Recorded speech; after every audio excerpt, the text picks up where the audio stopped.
Cohort is centered around 4 key pillars of success. The first being action-based learning, next service, global business acumen, and teamwork and leadership.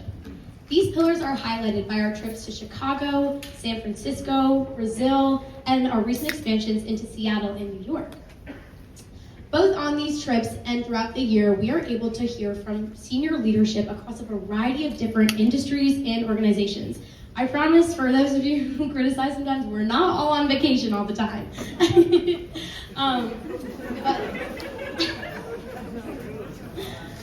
Throughout the year, in our most recent trip to Sao Paulo, Brazil, and Rio de Janeiro, Brazil in December, my cohort had the unique opportunity to experience the global economy and also to to work on a service project and present it to a local Brazilian nonprofit. We also got to partner with several different universities and make friends with Brazilian students while doing so. It is these experiences and more that have absolutely shaped our time as Honors Cohort students here at Ohio State. Speaking personally, Honors Cohort has undoubtedly changed my life. It's challenged me to be a better professional, redefine my version of success, and get out of my comfort zone. I will forever be grateful for the person and professional that Honors Cohort is turning me and my peers into. Cohort takes a holistic approach to business development. We gather all these business skills, obtain incredible networks of alumni and peers who are incredibly talented, and we leave college with a Buckeye family that will last us way longer than just 4 years. But above all, Cohort emphasizes impact and giving back. And this is not something that we learn about over in Schonbaum Hall or just read on slide decks. We live this every day, and this is not more prevalent anywhere else than the Junior Year Impact Challenge. Throughout this academic year, the 29th cohort has been tasked with proposing and executing on a service project of their choosing. Not only does this project tie into those 4 key pillars I mentioned earlier, but it also shows that business can be a really amazing tool for positive change. I hope you guys are all as excited as I am to hear what the junior cohort has been up to this past year. But before we get to the stars of the show, it is my honor to introduce the director of the Honors Cohort program, Professor Ty Shepard.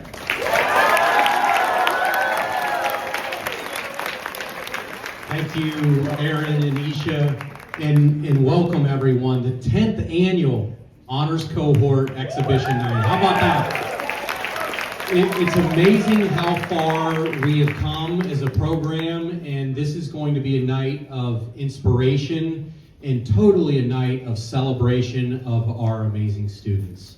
Before we get into the programming, there's so many people that I would like to recognize. I'm not going to get through the whole list, but there are a few people who I want to call out. First, starting with our host tonight, the 28th cohort, most of whom are standing in the back of the room. But if you are in the senior class, please stand up. They have coordinated this entire event. Special thanks to Jacob Brodson, who's leading the way too. Cohort seniors, in 34 short days, you're going to be walking across that football field and receiving your diploma. It's going to be a bittersweet day, but I'm so proud of you. I also want to recognize the 30th cohort. These are our sophomores. Could you please stand?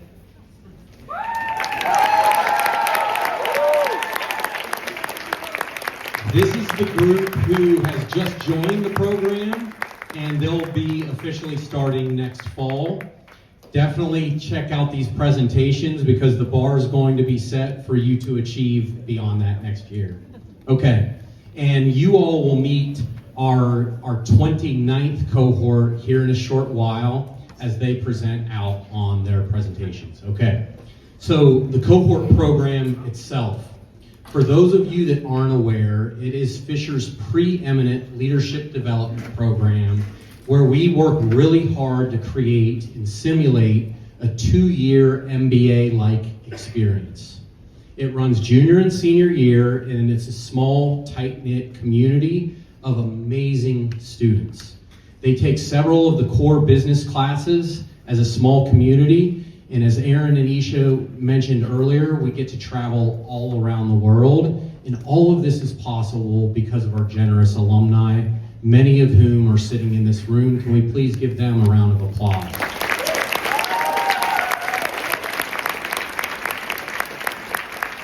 We also have many members of our faculty and staff and support organizations in the room. Let's give them a round of applause.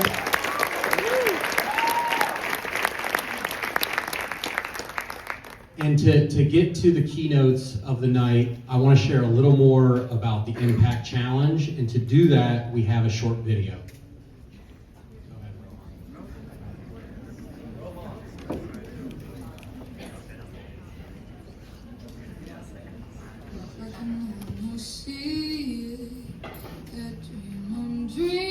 At its core, the challenge is inspiring.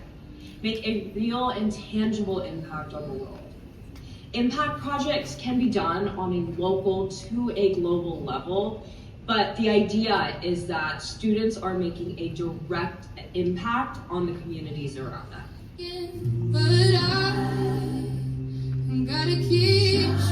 These projects are not handed to them. Cohort members are encouraged to ask questions, challenge assumptions, and think boldly. From day one, they take full ownership of their ideas and transform them into action. This leads to the annual Honors Cohort Exhibition Night, where teams present their projects and share the differences they've made. It's a celebration of creativity, persistence, and community. Waiting on the other side is the cloud. Impact Challenge is more than just a class project. It's an opportunity to strengthen lives and develop leaders who use business to make the world better. Because here at Fisher, we believe that impact isn't just measured in numbers. It's measured in people, stories, and lasting change. It's the climb.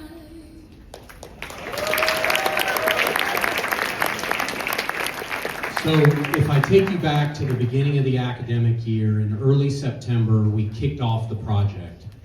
Teams were put on members of 8, and they were told to go find something that you care about and make an impact on that thing. It is a journey. It's about a 6-month-long journey, and tonight they're going to showcase what they did. With that, I'm going to turn it over to Isha and Aaron. Thank you very much, Ty. You guys should have all gotten an agenda. Feel free to reference that throughout the duration of our program today. We're going to start off strong with our first team, the Pollinator Posse.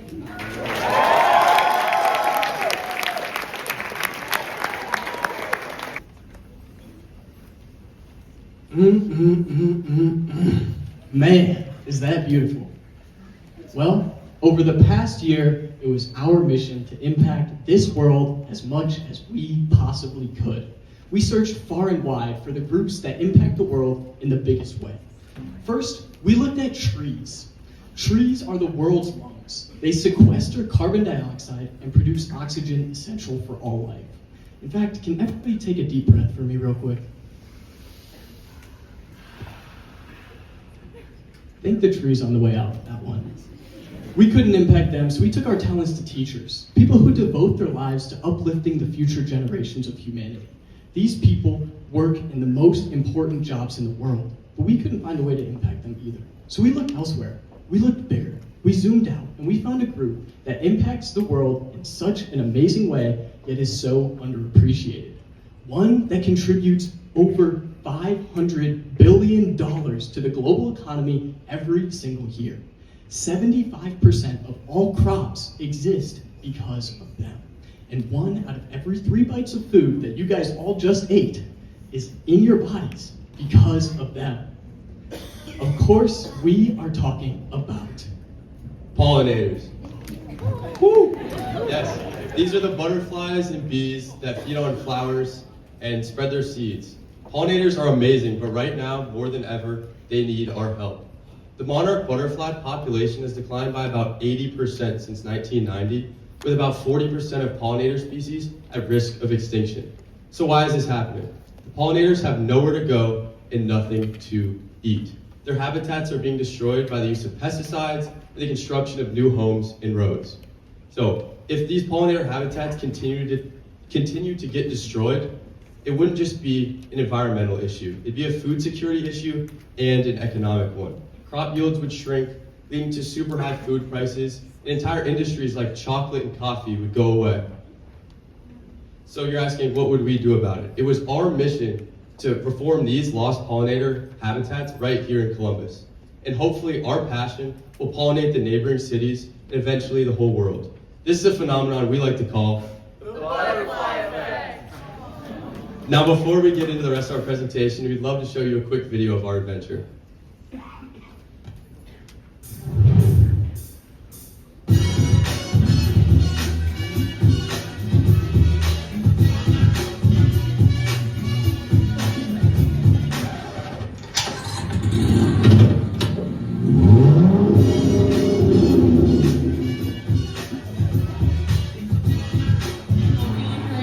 Making impact, sweating.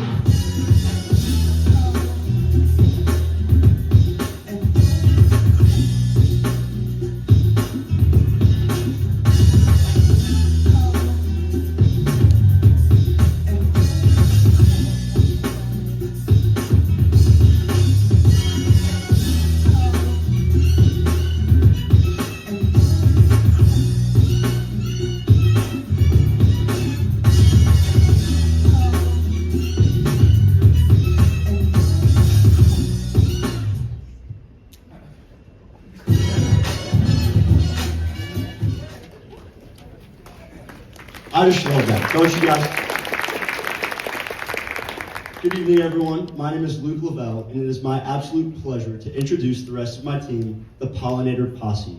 We have the charming Christopher Fye, glorious Grace Min, lovely Leah Jaber, joyful Jenna Hanlon, legendary Logan Harris, wonderful Will Reese, and of course, the heroic Henry Holtz. To give you guys an overview of our project, we broke it down into two distinct sections. The first one focused on community engagement, and the second one focused on building our very own Monarch Way Station. What is a Monarch Way Station, you might be asking? If you asked me a year ago, I would have had no clue.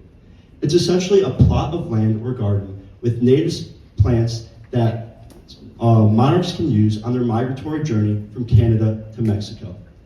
Because we knew we wanted to make this Monarch Way Station, we searched all throughout Columbus, north, south, east, and west, to find the perfect place, until we stumbled upon the OSU Chadwick Arboretum. This place is an oasis for native wildlife and other species to go and flourish. However, it wasn't just the location that made this place just down Lane Avenue, right by the shop, so special. It was the people that we met along the way that have truly made our impact so great. People such as Dr. Laura Dieter, Anna Williamson, Jim Priest, and of course, Kevin Eichel have been instrumental in making sure that our impact has been amplified throughout the Ohio State community. For those of you, those four that are in the room, if you could please stand up and accept a round of applause from everyone here today. Thank you guys so much for all your help. We appreciate it. Yeah, thank you again. And to dive a little bit deeper, what is the Chadwick Arboretum? Basically, the Chadwick Arboretum wasn't just necessarily a blueprint, but it was our way at getting into making a real impact here in the Columbus community.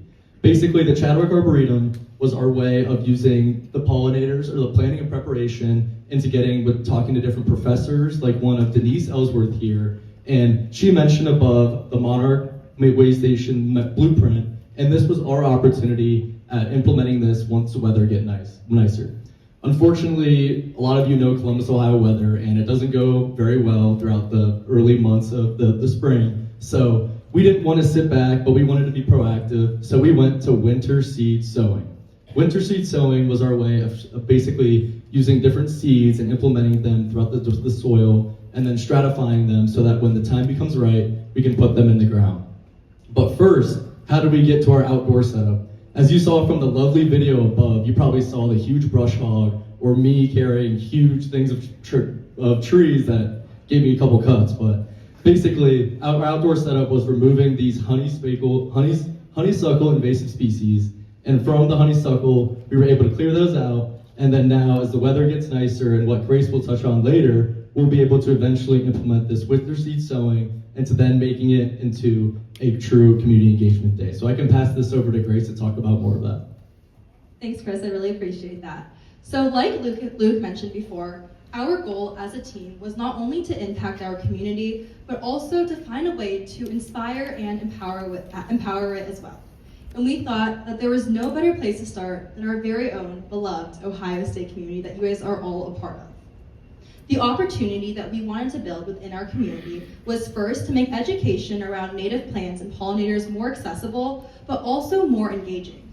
So last Wednesday on April 1st, fun fact, actually the very first day of Ohio Native Plant Month, we had an amazing tabling event outside of the Fisher College of Business where we gave out 50 milkweed plugins, pots, and soil. This moment was absolutely pivotal because it taught us all as an entire team that people truly, really are engaged within their community. In tandem with this, we also were able to give them a physical pamphlet in which they include information about our mission, native plants, pollinators, and everything in between. This moment was also especially very pivotal for us because it created meaningful dialogue around why native plants and pollinators are important to our ecosystem, our economy, and the world as a whole.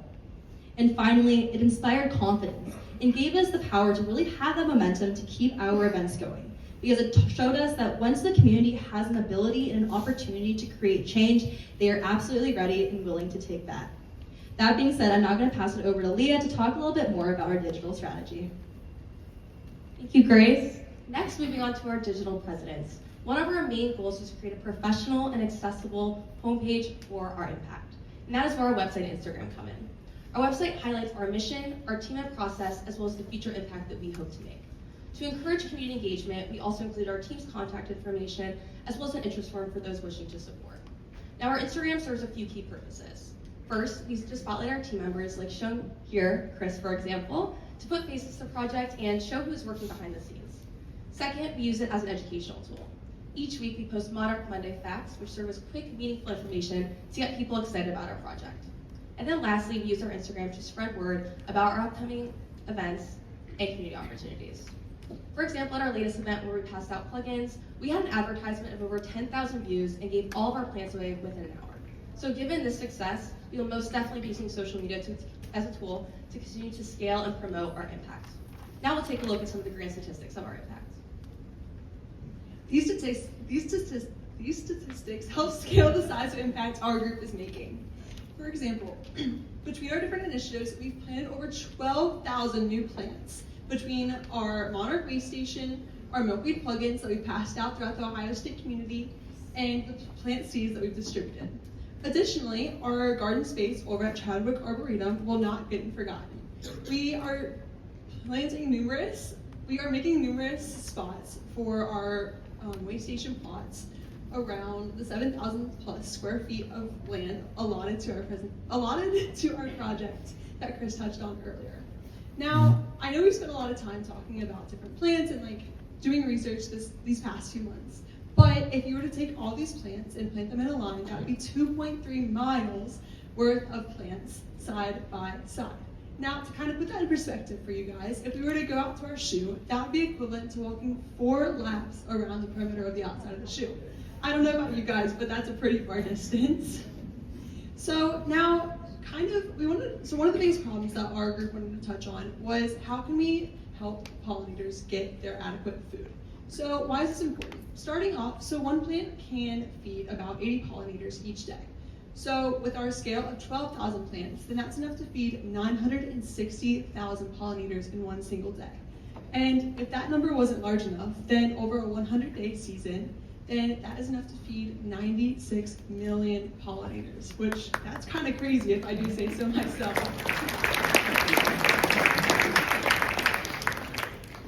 So now it's your turn.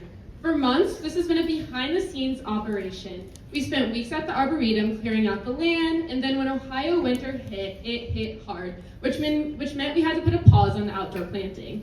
But this is all to say that it has prepared us for this one special moment, which we would like to invite all of you to. April 24th at 12 p.m. at the OSU Chadwick Arboretum, we will be hosting a planting day. This planting day is very important to us because we will be using our 7,000 square feet of land and planting hundreds of pollinator plants here. This is the moment we turn what we first envisioned back long ago in that classroom into something you can actually walk through, something that will grow for years to come. And it's not just about the planting. By planting these Ohio pollinator plants within the garden, we will be creating a lifeline for the species that make it all possible.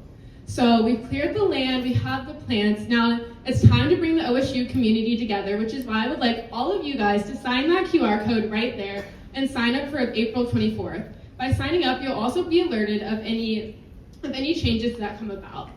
Ohio State is a community full of people who would love to make an impact. So let's do that together, side by side, hands in the dirt, making a change and building something that will grow for years to come. I hope to see you guys there. QR code is still on the left side of the screen, so please scan that. But for those of you who cannot make it to our planting day, have no fear because you all can make an impact right here. Each and every one of you will be receiving 27 different types of plants native to Ohio, their seeds, in a packet with a QR code explaining how to plant them. Because the one biggest learning experience that we had throughout this entire project was taught to us by the pollinators themselves. To make a true, long-lasting impact, you need to be able to spread your seed, your idea, your passion. And all of you today will have the opportunity to spread our passion across Ohio. So, Henry, take it away. Yes. So thank you, Will. Actually, all of you will have the seeds right now. Most of your chairs underneath should have a seed packet. So if you want to get those whenever, we really appreciate that. We want you to spread them out. We packaged 222 of them, so there should be enough. But if there's not, we'll have some at the end. We want to thank you all for listening to our presentation, and we can't wait to hear the next four back groups. row got stoned. Cheers.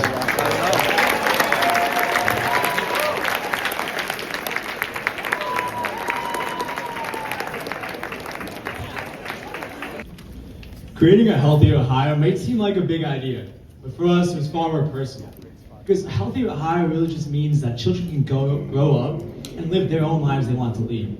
But right now, that future is being threatened, shaped by challenges kids have seen far too early in their childhood. We're in the midst of a youth wellness crisis. Not years to come, not somewhere else, but right here, right now, in Ohio. One of those drivers of the crisis is children's physical health. Take this picture, for example, 50 kids on a bus going to school. I think we all went on a bus before, and on the surface, everyone's excited. They're excited to go to the recess, talking about what they're going to be learning in school. But hidden behind that ordinary moment is a crisis we cannot ignore. These kids cannot ignore. In Ohio, over 1 in 3 kids will be struggling growing with weight challenges growing up. And in the context of this picture, that's gonna be 16 to 17 kids. These are not numbers, no. These are sons, daughters, friends, family, people in our community. Nationally, childhood obesity growth rates are increasing. And in Ohio, that alarm is even higher. We're currently outpacing the US national average in growth rate obesity. In a state that strives and prides itself of the strength and resilience of its athletes, we must ask ourselves a deeper, a truthful question. In our own backyards, these kids are falling behind with games to get started. In 1974, roughly 1 in 20 children had obesity. That's 5%. A real problem, but a manageable one. Fast forward 50 years, and that number grew to nearly 30%. 1 in 3 kids. That dark bar on the right, a 440% increase in just 2 generations. And the numbers don't just stop there. These numbers flow into 3 areas that affect our daily lives: health and lifespan, mental and emotional, as well as educational impact. Within health and lifespan, we have type 2 diabetes, early onset heart disease, joint problems, sleep disorders, you name it. Health problems that we first associated with the middle-aged population are now appearing in middle schools. Within mental and emotional, you have anxiety, depression, low self-esteem. Children are losing confidence in themselves and in their abilities in the very years where it matters most.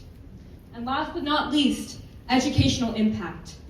Lower grades, more missed school days, reduced readiness for college and careers. When a child's health is in jeopardy, their future is in jeopardy along with it. And that is why the 8 to 14 age range is so important to us. So, we asked ourselves, how can this small group make a big impact? My name is Carlos, and today I have the honor of introducing this amazing team with Neil, Ria, Kayla, Anna, Kami, Colin, and Beth. And we will walk you through our journey in combating this crisis. So, it all started by defining what does physical wellness mean to us. We had the privilege of growing up, being active, being healthy. And now that has translated to a passion for exercise that we share today, even in college. Yet it pains us to witness the next generation grow up and develop these bad habits that originate at such a young age. I guess my mom was right. It really is that dang phone. So, we sought out an organization that shared our passion and shared our mission, and this led us to Team Trestle. The Team Trestle Fitness Challenge is a program that allows 3rd through 8th graders to develop lifelong healthy habits by allowing them to engage in daily exercise challenges. They can set goals, such as doing push-ups every day or limiting sugary drinks, and they track these over the course of several months. Then they will receive either a bronze, silver, or gold medal, which promotes friendly competition amongst friends and peers. And that way, they're encouraged to do as much exercise as possible. This is not just a challenge. It's not just a program. It is a movement. And now, let's take a glimpse into what that actually looks like. Determination, focus, motivation, grit, hard work, belief. The Team Trestle Fitness Challenge. This is more than a challenge. It's a team. A team getting healthier. A team getting stronger. A team reaching for gold. Let's get moving. Let's build great habits. Let's do this together. The Team Trestle Fitness Challenge is on. So now that we know a little bit about what the challenge consists of, let's talk about why we wanted to partner with Team Trestle.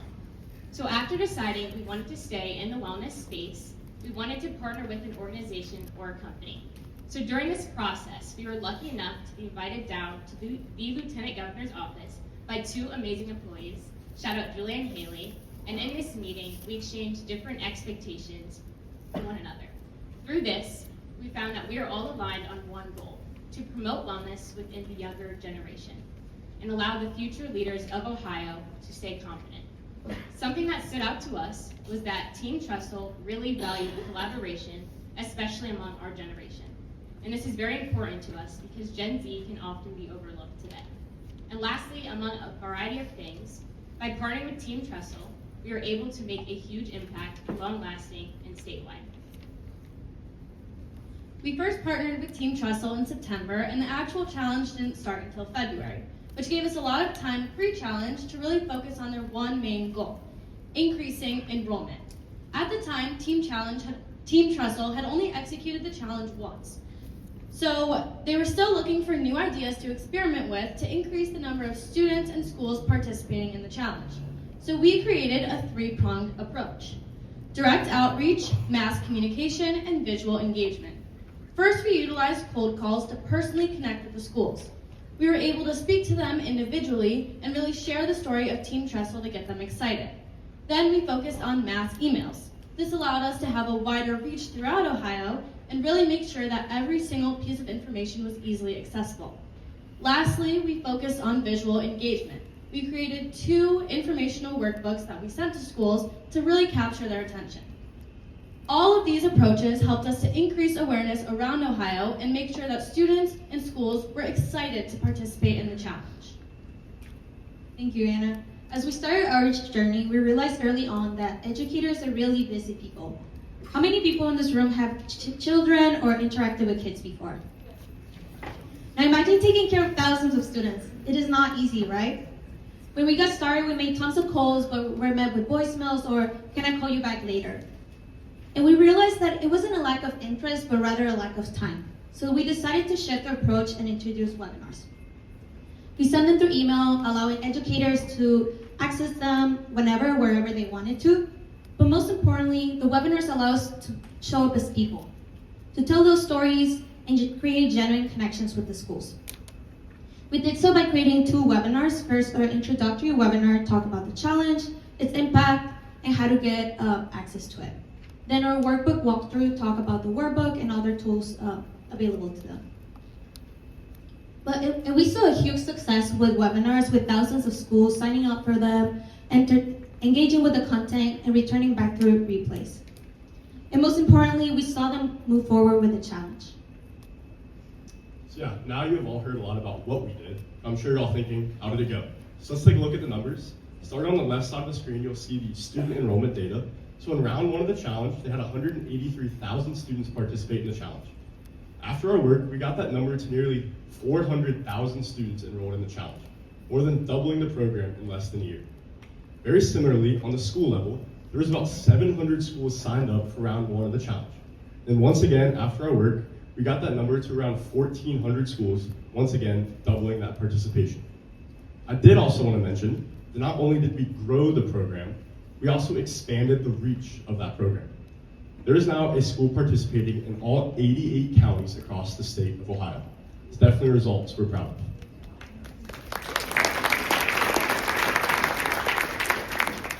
As Colin just showed you, a lot of the work we did before the challenge was behind the scenes. But during the challenge, we finally got the opportunity to go into the schools and work with Ohio's youth, the essence of the entire project. We showed up whenever we could, wherever we could, however we could, and sometimes we even had to dance in front of hundreds of elementary school students. I'm not totally sure what we're doing in this picture, but the kids were loving it. We are so grateful for the opportunity to work with Buckeye legends like Jim Tressel, Lieutenant Governor. And for those football fans wondering, yes, he still wears a sweater vest, and yes, they still look absolutely amazing. It's hard to quantify the impact that we made in the schools, but I think our group agrees that it was not hard to see the impact we made in the schools. Every time we went to an event, the kids showed up with bright, smiling faces, full of energy, excitement, and confidence. We showed them that physical wellness was not a chore or a burden, but an exciting opportunity and an exciting challenge. I will say one more thing. It's very easy to think about the scale of the project because of the hundreds of thousands of enrolled students and hundreds of thousands of enrolled students and the fact that we're on all 88 counties. But these events and visiting these schools was a clear reminder and a personal reminder of the individual lives we impacted on a day-to-day basis. I also want to talk about the end of the challenge. We were tasked with finding a corporate sponsor to provide a reward for the schools that have the highest number of gold medal students. And at first we ran into some challenges. We were having trouble gaining traction with companies, but we finally reached out and connected with Rogue Fitness. Rogue Fitness is a fitness-focused brand with national reach and goals that aligned with ours. We're very fortunate to have connected with them, and we're still connecting with them today. We're hoping to iron out some sort of reward for schools as they start the next round of the challenge. Yeah, and then moving into the last phase of our challenge, we knew coming into this that we didn't only want to grow the program, we also wanted to improve the program. So our last approach was to talk to the people that actually participated in the challenge, the students, the teachers, and even the parents. So as you see up there, there's a picture of us, some of us on the phone, some of us sending out surveys via email, but a common theme across all these channels of communication was the overall excitement around wellness that they saw every single day. I want to share specifically, one parent mentioned they saw a decrease in the amount of screen time in her home and an increase in the amount of wellness spent as a family. We're super excited these results, and we're going to continue to do this outreach over the next month or so as the challenge wraps up to continue to improve the challenge as we approach round 3 next fall. And this is what it looks like when it works. Last round, we grew by 113%. more kids, more schools, and we didn't just stay in a few areas we knew. We expanded to all 88 counties in Ohio. That's the whole state. But it's not these numbers that we are proud of. It's not these stats that we shared today. It's those faces. It's the kids who showed up, challenged themselves, smiled, and came with so much energy. We gave them a fighting chance and a healthy lifestyle, something that a lot of us take for granted, but is truly a privilege. Also, the 113% growth shows us that there is that problem, but our solution is working, and we're just getting started. Who are we to partner with an organization without taking part in the challenge ourselves? Thank you.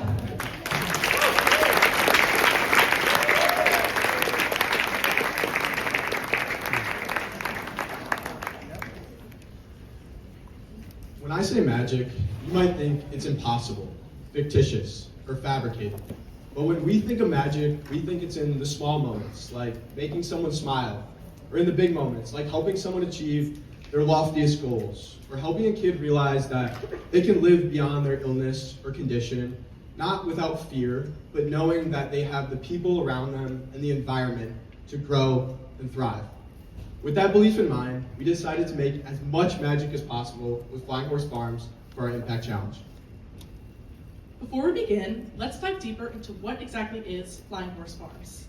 Flying Horse Farms is a medical specialty camp that provides opportunities at no cost for kids with serious illnesses to heal, grow, and thrive. Since its opening in 2010, Flying Horse Farms has sent almost 15,000 kids to camp at no cost to the campers and their families. These children, who are normally limited by their illnesses, are able to thrive in a community of kids who may be experiencing similar situations.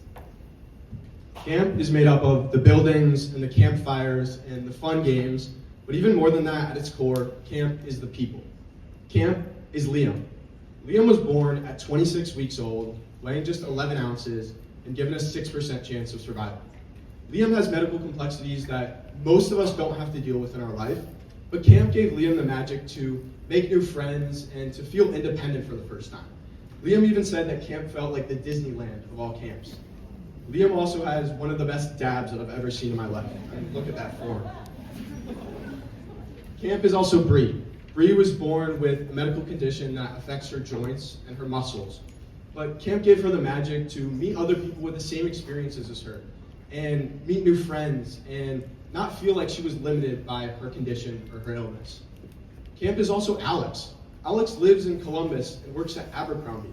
Alex volunteers at camp to make sure that kids like Liam and kids like Bree can have the best week of their life at camp. Now I have the absolute pleasure of introducing our star-studded team. My name is Isaac, and I'm joined today by Ava, Charlie, Marley, Julia, Gia, Justin, and Noah. Before this project, before college, we were all just kids. We remember what camp felt like. Forming new friendships, getting nicknames, staying up way too late, laughing over nothing, and feeling independent for the very first time. When our group came together, we realized that we had two shared passions: supporting kids and building a sense of community. And that's exactly what Flying Horse Farms does. Whenever kids go to camp, they feel like they belong. Camp feels like home. But our group knows that this experience is not guaranteed for every family. Growing up with a dad with a disability, I know that there are many fun times. Like for my family, that was scooter rides. But there's also a lot of challenging days, a lot of difficult doctor's appointments, and for these kids, many surgeries. But when a family sends their kids to camp, they know that they are safe, understood, and well cared for, and they can finally breathe. And whenever a kid feels that same trust, they are free to just be a kid. Our team believes that every kid should get to experience camp like we all did growing up, and that's why we're focused on building support that lasts. As Julia shared, this is Flying Horse Farms' mission, to send kids to camp at no cost. However, it takes around $3,500 to send a kid to camp. That means that these life-changing experiences rely almost entirely on donor funding. As a cohort, we had the incredible opportunity to visit camp twice over the course of the school year. First was for Fisher Impact Day. This was an afternoon spent at camp where we spent the time cleaning up various areas such as the cabins and the dining hall. Next up was the annual Honors Cohort Wellness Retreat, hosted at Flying Horse Farms. This was a weekend spent at camp where we were able to further dive into the 10 dimensions of wellness. We participated in activities such as cupcake decorating and indoor recess, and for the first time in a long time, many of us felt like kids again. These visits to camp were crucial for understanding Flying Horse Farms' mission, but it also exposed us to the true magic that hundreds of kids get to experience each year. As a reminder, it costs $3,500 to send one kid to camp completely free of charge. With that being said, we wanted to make it much more sustainable than what it is currently. So we wanted to change from one-time donors to monthly donors. So for us, we did some research and we saw that monthly donors actually get 42% more than one-time donors per year. So we decided to change that, and we realized that currently with Flying Horse Farms, there's only 2 to 3% of people that actually give monthly rather than yearly. So we saw, and I had an aha moment with our group and with Flying Horse Farms. And we saw that with monthly donors, students like me can give as small as $5 per month for a greater cause. For me, that's just 1 cup of coffee, just out the window for us. But I know I can't give $3,500 all at once unless I have Ty's credit card. All jokes aside, we all have small subscriptions such as Spotify or even Amazon that cost us little to no money at all for us. So realizing that we have something that is so small, just $5, that can go for such a greater cause, for things that we love and we really truly care about. From this research, we planned and executed 3 different events for Flying Horse Farms. First, Riley G and I attended the Columbus Blue Jackets game alongside Flying Horse Farms employees and supporters, in which we created a 50-50 raffle. It was kind of inspiring to see everyone in the local community who recognized Flying Horse Farm name and shared the same passion for its purpose in such an early stage of our project. Next, we organized a Cycle Gift Cycle Bar event where we invited Ohio State students, cohort peers, and Flying Horse Farms representatives, where they were able to give maybe just an hour of their time to their own physical wellness, but pay it forward to Flying Horse Farms in that way as well. In the morning, we had the opportunity to table at regularly scheduled cycle classes, where we were able to secure more magic makers outside of the Ohio State bubble we had previously been in. Last but certainly not least, we were invited by CEO Derek Grosso of Columbus Young Professionals Club to their Emerging Leaders Summit. Here we tabled again, however this time, we were able to network with executives from nonprofit organizations in the local community, and also just hear from some amazing speakers who went through the same struggles we did in terms of fundraising and financial stability for these awesome orgs in our local community. Each of these events empowered us to share our message that anyone can belong to camp. About 2 weeks ago, we hosted our Magic Makers kickoff event. Magic Makers is Flying Horse Farms' monthly giving program that launched in early February. We had so many amazing guests and speakers at our event, the first of which being Madeline Richardson. Madeline is a current OSU student and former Flying Horse Farms camper and counselor. She shared her story with us in being diagnosed with childhood cancer, and growing up, she felt like she was known by her peers as the cancer kid. However, when she was at camp, she shared with us that she was able to just be a kid, and she was just able to be Madeline. We were also joined by Jenny Zhang, who works at Flying Horse Farms and has been helping us coordinate our project throughout the year. During our event, we were able to have a wish stick station for our attendees to participate in. This is something that campers participate in at Flying Horse Farms, essentially where they take a popsicle stick and write a short message to the next wave of campers. Something as simple as, I hope you have the best time, or I hope you meet a new friend. Something simple but exciting to get kids ready for camp. Throughout our event, we were able to connect our local Columbus community with Flying Horse Farms, and most importantly, gain more Magic Makers monthly donors. As our project is inherently quantitative, I want to first talk about the qualitative impact we made as a group. And that started every Monday morning when we would meet, giving consistent effort week in and week out. We would plan, and then we ended up executing our events. And after we finished our events, we looked back at the results. And just because you put in set amount of effort every single week doesn't mean you get a certain result guaranteed, right? We didn't fill up our cycle bar class as much as we wanted to. We may have had a couple leftover Jimmy John sandwiches at our kickoff event. However, when we look as our group today, what we bring as college kids is effort and grit. And bringing that every single week to Flying Horse Farms allowed us to make an impact on our community.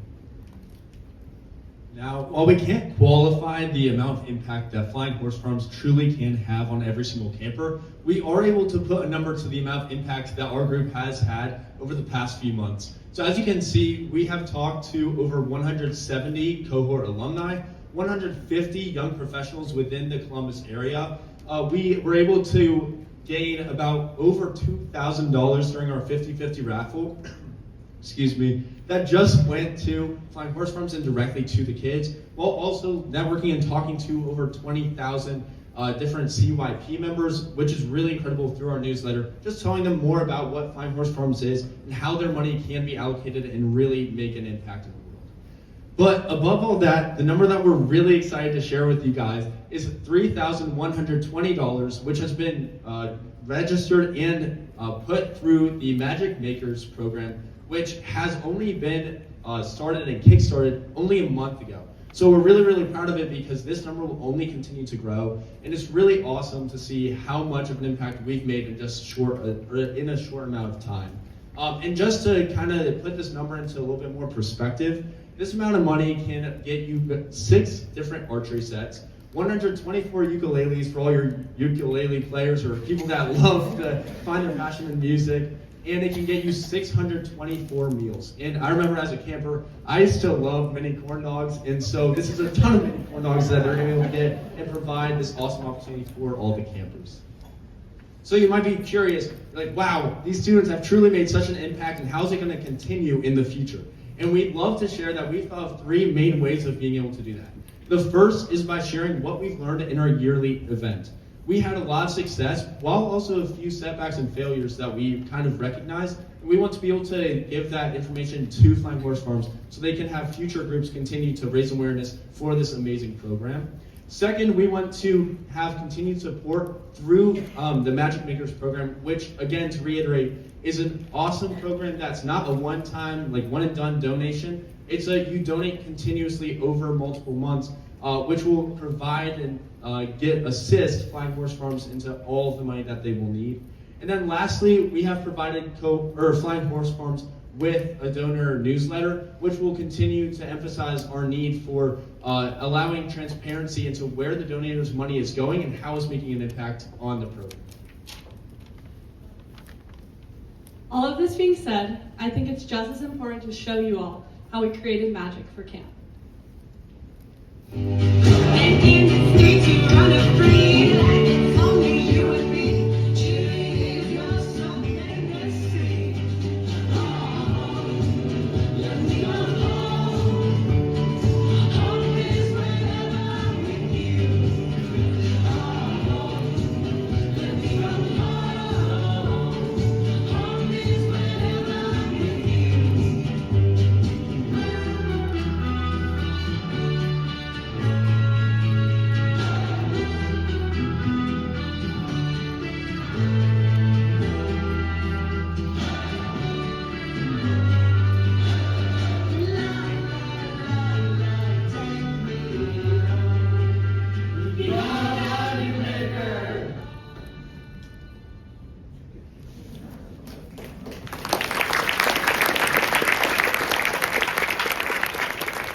Everyone, I hope you felt the infectious camp energy that Flying Horse Farms brings. Camp is a place where kids can truly be themselves, a place where they can grow and thrive and have a community away from home. If you feel compelled to support the mission at Flying Horse Farms, feel free to scan this QR code, which will take you to the Magic Makers link. It will also allow you to explore different volunteer opportunities at Flying Horse Farms. Or maybe you're the fortunate individual that could connect a kid with the opportunity at Flying Horse Farms as well. However you can help, please join our group in continuing to make magic at Flying Horse Farms. Thank you.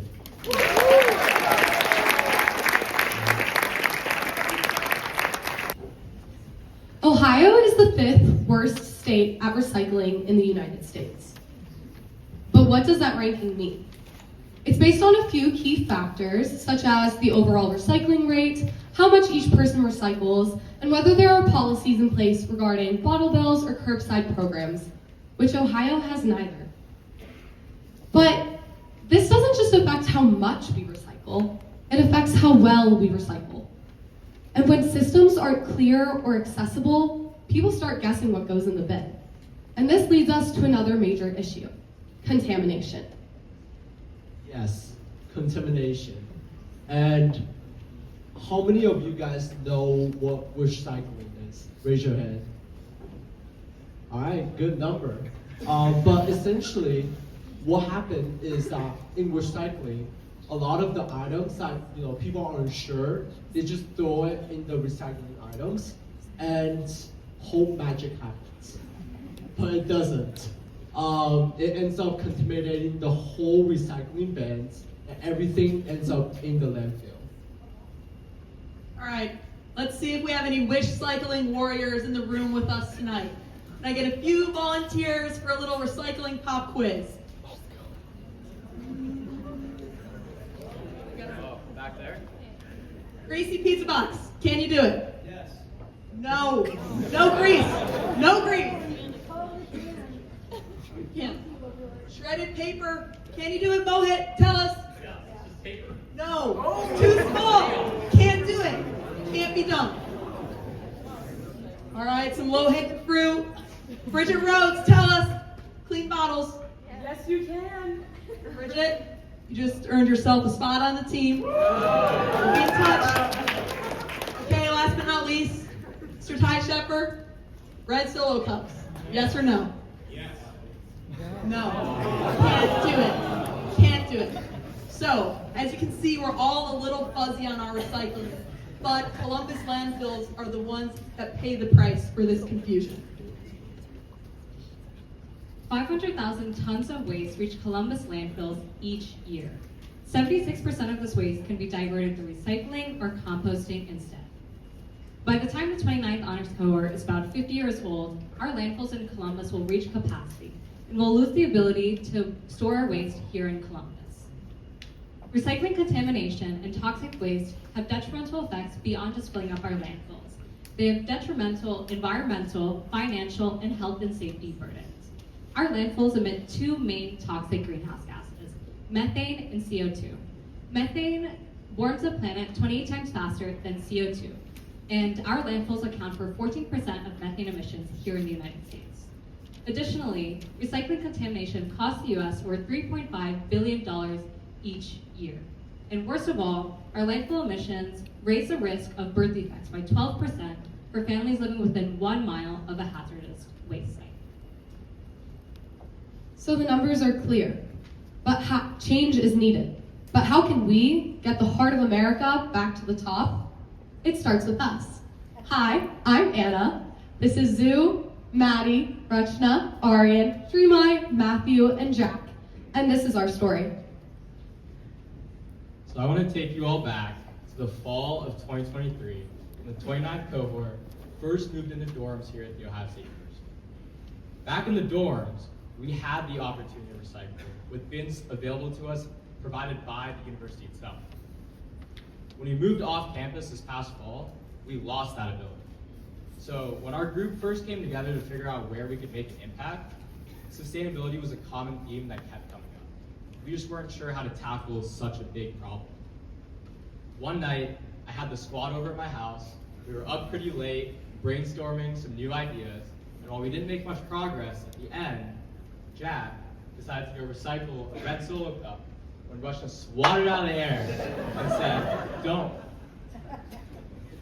We realized, this spurred a conversation, we realized students at Ohio State don't know what they can and can't recycle. You guys can clearly tell from the quiz we just had. So we thought more about it, and we came across two big problems that we could focus on. How can we educate students at Ohio State to lead a more sustainable life, both their time on campus and beyond? And how can we bring easy access to recycling to students living off campus? So we looked at a couple different initiatives, one being Can Ferry. Can Ferry is a nonprofit program which started right here in the University District, supported by grants by the Ohio State University and the Ohio EPA to provide bins and pickup to students living in the off-campus area. When we heard about this, we loved it, and we all wanted a Can Ferry for our own homes. Unfortunately, they had hit capacity before the school year even started, and students were even stealing each other's Can Ferries. So there was a clear want and need for recycling in the off-campus area. So we reached out to Canterbury to see how we could make So Canterbury currently operates from Lane Avenue down to East 11th Avenue and goes east till Summit Street. This area does not include any retail spaces or Greek life. Now, as Ariane just mentioned, Canterbury had reached their capacity before the school year even started, that capacity being 200 cans. To break that number down even more, each house has around 5 students living there. That's 1,000 students. To break that number down even further, that is only 2.5% of students who have access to off-campus recycling. This was a main point of concern for us. We wanted to ensure that all students within this boundary had access to recycling. When it came to diagnosing the issues facing the nonprofit, we kind of identified 4 main deliverables, first of which being operations, education, fundraising, and then lastly, long-term success of the overall project. Over the course of the winter, we've received approval to complete and carry out on these kind of deliverables. Everything seems so good so far. So we came back from winter break well rested and ready to implement our changes for Canterbury.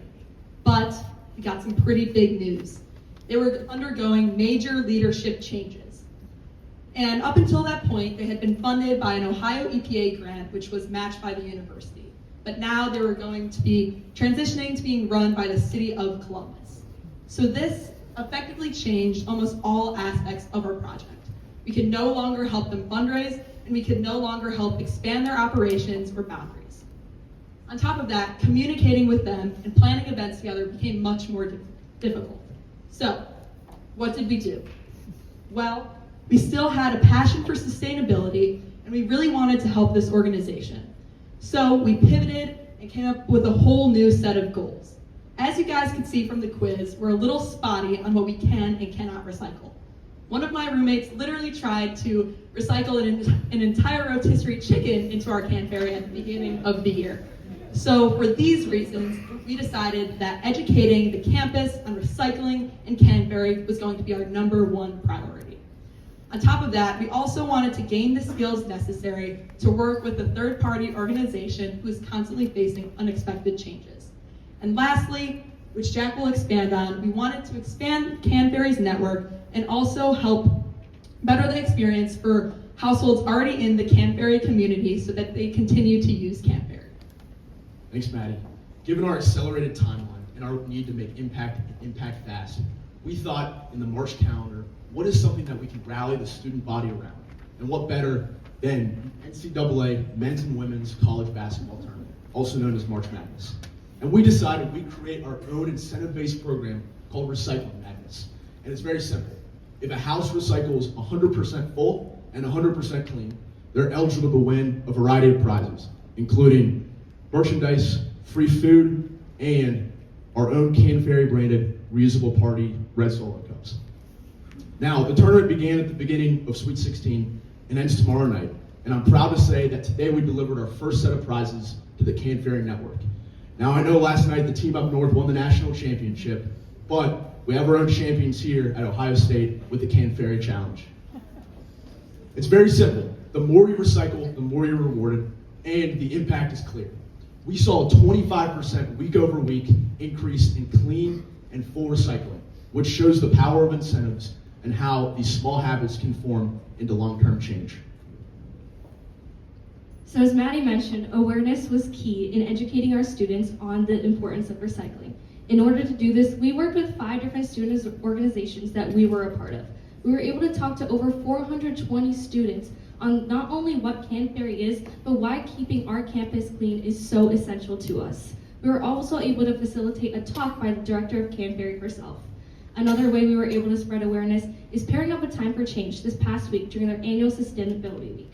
We're able to talk to students in smaller groups and spread this same message to them. But what can you do? Currently at your tables, there are flyers with signups for the 2026-2027 school year for Canterbury's. Those of you who are living off campus or know someone who's living off campus, you can go ahead and sign that QR code and sign up for a Canterbury bin. For those of you who don't fall into that category, we hope this presentation gave you insights on why recycling is important and why sustainability is important, not only for our community, but our world overall. So, Ohio may be ranked 5th right now, But rankings are created by people, and so they can be changed by people too. So the real question is, what role will each of us play in bringing Ohio towards a more sustainable future? Thank you.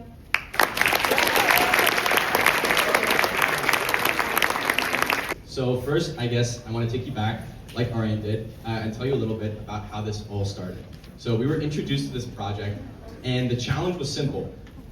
How can you make and identify an impact? How can you identify a problem within your community and make a sizable and real impact on it? And naturally, you'd think you'd want to gravitate towards something tangible and real. But our group decided to do something a little bit different.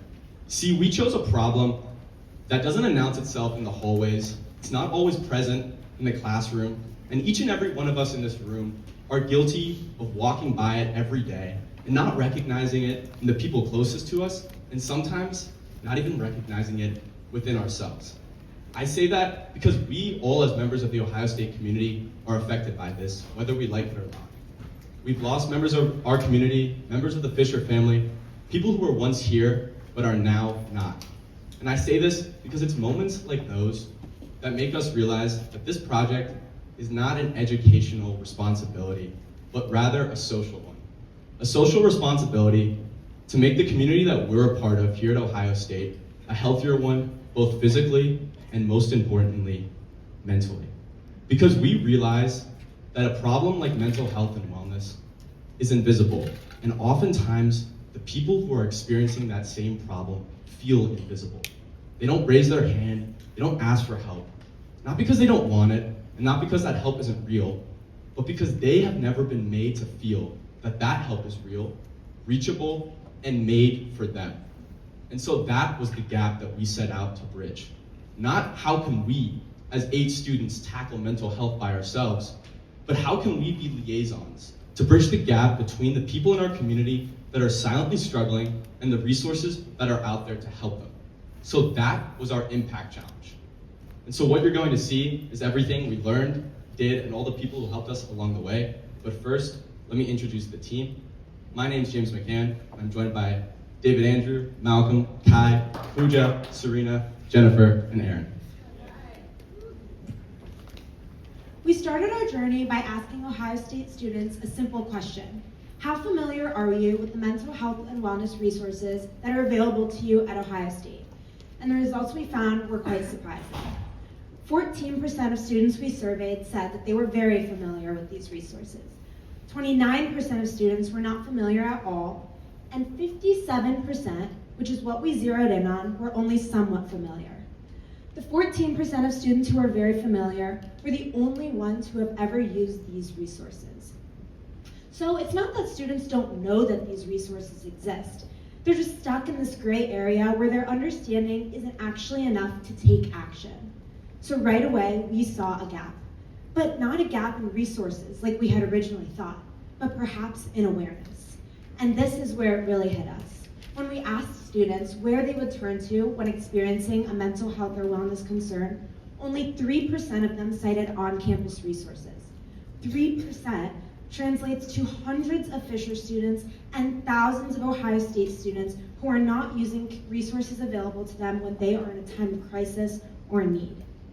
So this information helped us rework our problem. It's not that students don't care about their mental health, and it's not that these resources don't exist. It's just that students aren't using them. So we set out to answer a different question entirely. If students aren't going to wellness resources, how can the 8 of us bring wellness to them? And that question laid the foundation for everything we built. So that's the question we challenged ourselves to answer. But first, let me give you a little background. After countless meetings with Dr. Harper and Ms. Pennyman, thank you both so much for your support. You were critical in the success of this project. You taught us the difference between mental health versus mental wellness resources. And as no one up here with me has their doctorates just yet, we decided mental wellness was the route we can make the most impact in. That was our first pivot. Now, we originally had large plans of an entire 4-year Fisher Wellness Plan, a complete revamp of the business survey class, but we quickly learned there's only so much overhaul you can make in the Ohio State curriculum in a short 8-month time period. Our second pivot. we eventually landed on one actionable idea, one that would bring wellness into the very backyard of our Fisher community.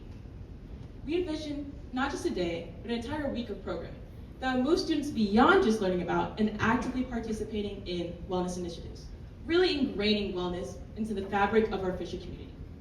We called that Wellness Week. Our Wellness Week was based off OSU's very own 10 Dimensions of Wellness, focusing on these 5.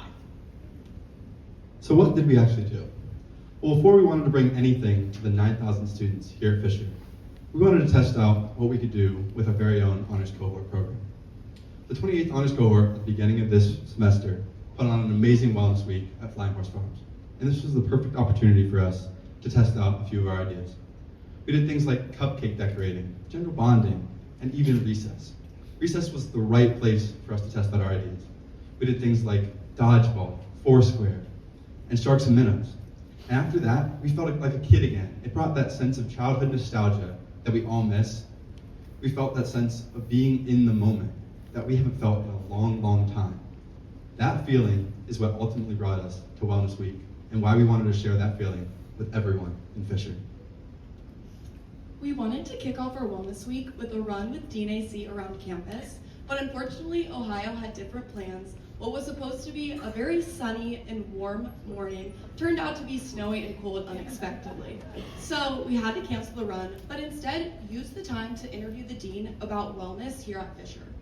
On Monday and Tuesday, we had 2 yoga classes in Fisher at the North Rec, and on Tuesday, we also sent out wellness resources in financial and digital wellness to students through our Fisher Undergrad Weekly email. On Wednesday, we wanted to focus on creative wellness, and we did this through a card writing activity. In this card writing activity, we wrote over 500 cards to kids at Nationwide Children's Hospital here in Columbus. We finally wrapped up our week with social events in the Fisher courtyard. This was a great opportunity for students to just chill and hang out, whether they were playing games like spike ball, participating in our push-up competition, or just talking with someone new. We had 572 Fisher students participate in this week. Let's take a look at how it went down.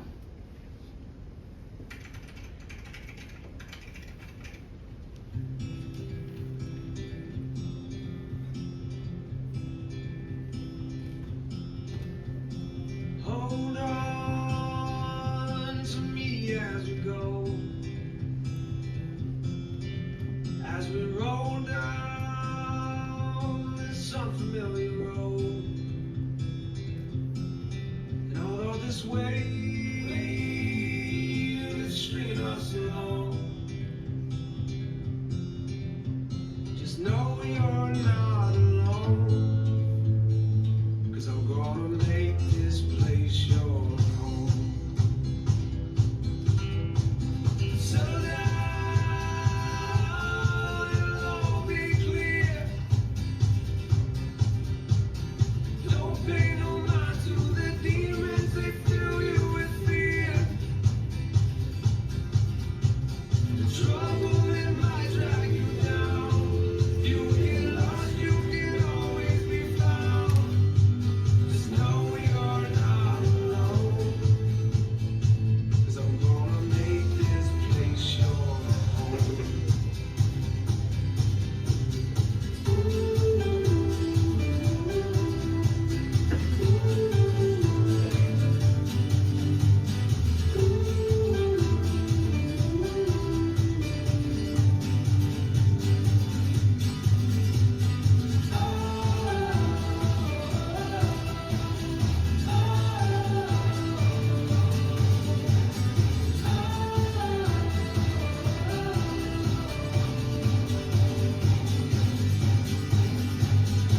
Think about this as if you're a student and you want to be successful in life. It's not just enough for you to be successful acing your exams. You've got to be successful in your mind, you've got to be successful in your body, you've got to be successful in your habits, right? So there are so many things you can do just beyond your education that's going to de-stress you. Because everybody has their own way of doing things. You don't need to do the exact same thing, but it's very important to get out of the monotonous aspects in life and then do something different. I would encourage you, if you have relatives or friends that are local, that are outside Ohio State, Go visit them on a weekly basis. Just say hi to them. Be nice to them. We are all very fortunate to be where we are. Your wellness is not just in your hands, but it's the people you surround yourself with. Come on, Fisher family. Thank you for joining me on this walk and talk with the Dean of the Ohio State University's Fisher College of Business. Thank you so much for joining us. This is amazing. Thank you for the geography. Really appreciate you walking back. Thank you.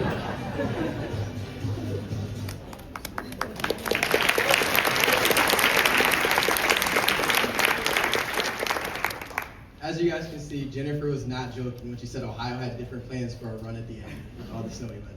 But now that you guys have had the chance to see Wellness Week in action, I would like to take a step back and just talk about what made it work so well within Fisher. So one of the biggest takeaways we had about our event and what made it successful is because of how intentional we were about bringing wellness to students. Rather than expecting students to seek out support on their own, we decided to make wellness visible, approachable, and easily engageable within the Fisher community. Starting off, our events were fun and social, which encouraged participation with Fisher students, including that it had low barriers to entry. It's not hard and didn't need a large time commitment to stop by and write cards for 5 to 10 minutes, or even go out in the Fisher courtyard and play spike balls that you've never met before. And lastly, and most importantly, we met the students where they are.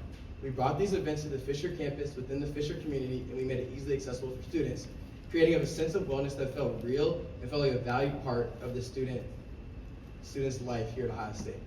And then lastly, the Wellness Week, obviously the structure was efficient, but what mattered most to us is the feelings those students had when they left those spaces. And then moving on, we saw the immediate impact and feedback that we got after our events. One that stayed out to me, and I want to highlight for all of you, is the student shared with us that after he left the event, he left with a smile on his face and feeling lighter. And that is the exact goal we were trying to hit with this project, and we couldn't be more happy with that feedback. And our goal was to create a space where Fisher students feel less stressed, more connected, and more supported on a day-to-day basis here at Ohio State. For any fans of James Clear that I'm sure we have in the audience, you know his message. Transformation starts with small repeated actions that compound into remarkable results. This project is our small action. By giving students those small mental wins, we're not only creating a week of programming, we're helping them build the habit of showing up for themselves. Now, to look to the future. This project does not end with us. We've built a strong foundation with the Office of Experiential Learning, and in doing so, they've opened our eyes to the gaps that wellness initiatives aim to address. Through working with Dean AC, he's made it clear that these initiatives are essential for Fisher. But this is not possible without student input and involvement. He needs our voices to make this a reality. We're confident that future cohorts are going to scale this project even further, and we can't wait to watch the impact grow. Now I know, we just threw a ton of information at you. Let's simplify it for a second. When I want to leave you with just 3 things that you can take into your day-to-day life to really influence your wellness. And first, it's wellness only truly takes 20 minutes. So often we find ourselves thinking when we want to improve our mental health and wellness, we need to make these huge changes. But that's not what it's about.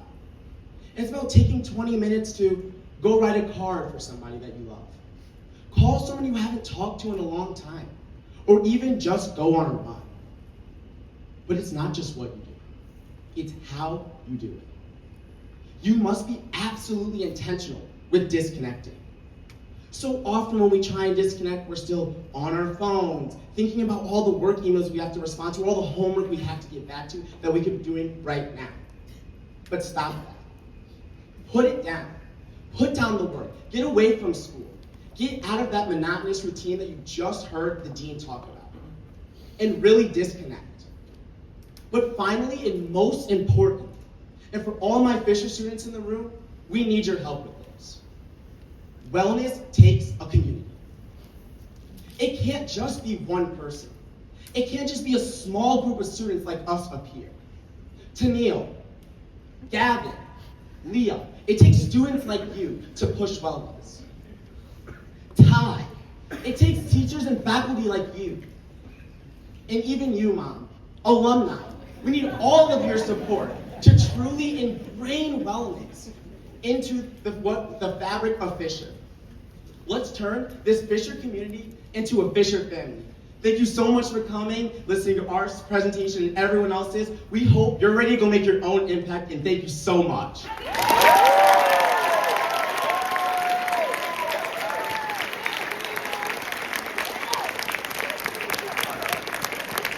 Let's give a final round of applause to the 29th Honors Cohort.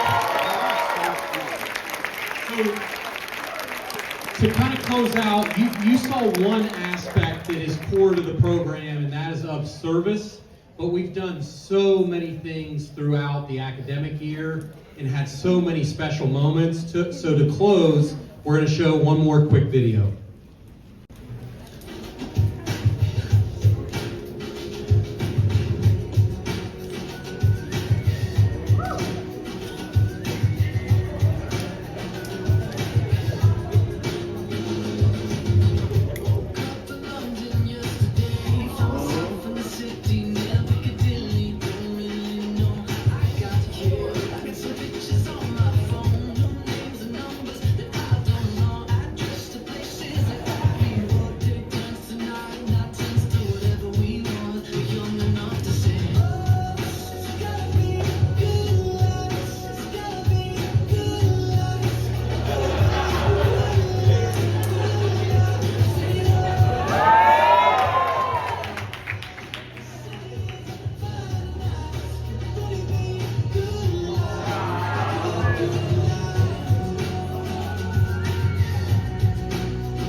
Thank you all for joining once again. Feel free to grab more food and drinks, hang out.